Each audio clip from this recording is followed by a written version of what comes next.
Hi hello and welcome to Anamika story one.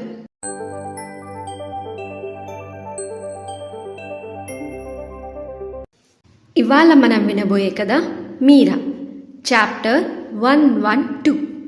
ఆలస్యం చేయకుండా కథలోకి వెళ్ళిపోదాం. మీరా గదిలో నుంచి బయటికి రాకపోవడంతో సీతాలక్ష్మి కొంచెం కంగారు పడింది.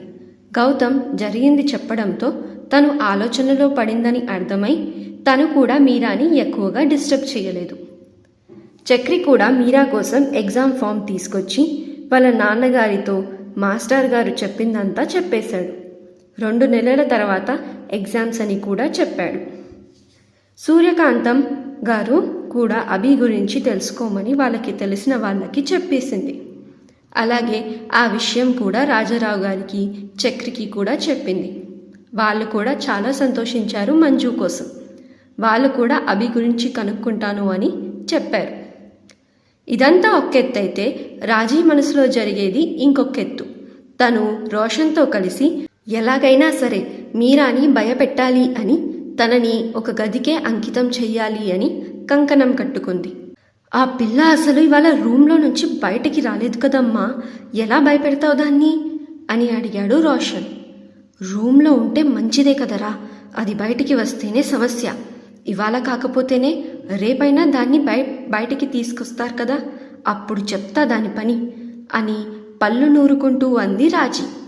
అమ్మా, ఈరోజో రేపో ఇదంతా చేసే బదులు అదేదో ఆ నిశ్చితార్థం రోజే చేసేయచ్చు కదా, లేదా పెళ్లి రోజు చేస్తే ఆ పెళ్లి కొడుకు వాళ్ళకి కూడా దీని గురించి అర్థమవుతుంది కదా, అప్పుడు వాళ్ళే వదిలేసి వెళ్ళిపోతారు కదా అని అన్నాడు రోషన్.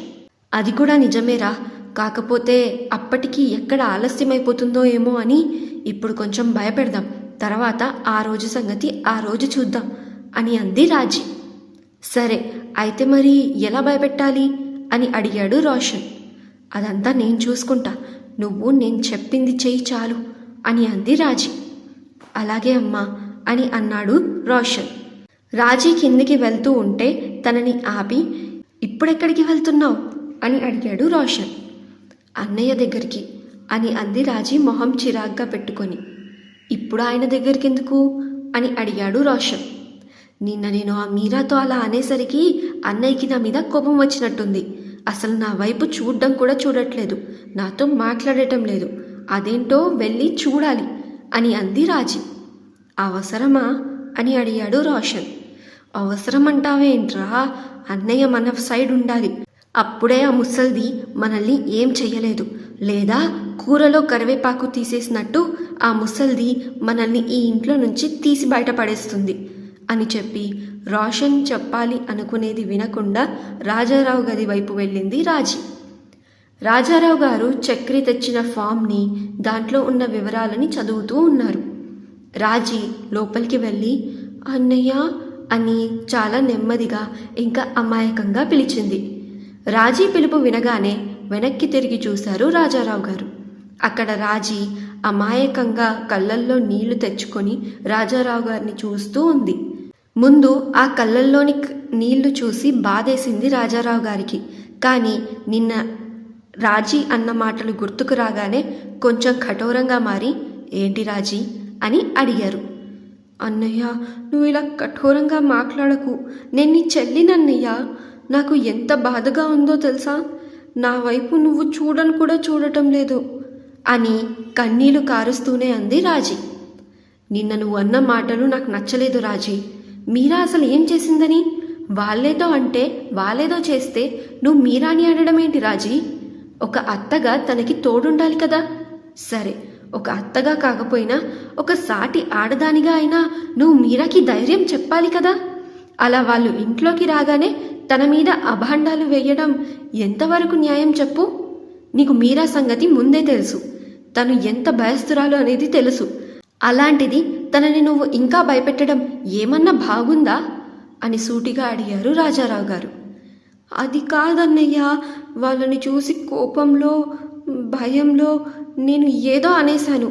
ఆ భయం మీరా కోసమే, వాళ్ళు మీరాని ఏదో చేస్తారేమో అని భయపడ్డాను, అందుకే అలా అన్నాను అని సంజాషి ఇస్తూ అంది రాజీ.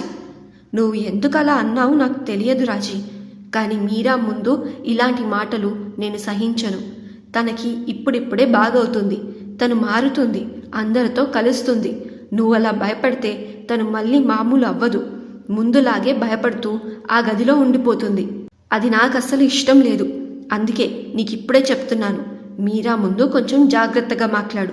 తనని నొప్పించే పని చెయ్యకు రాజీ, నేను సహించలేను అని కరాఖండిగా చెప్పేశారు రాజారావు గారు. మీరా అంటే నాకు కూడా ఇష్టమే అన్నయ్య.